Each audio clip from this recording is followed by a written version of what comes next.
set lang po natin sa yes. So nasa tire learning active na po siya, naka yan.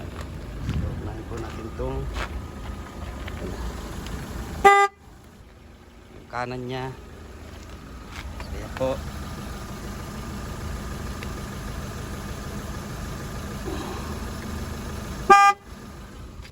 Sunod po natin yung right rear. Sa bandang likuran naman natin.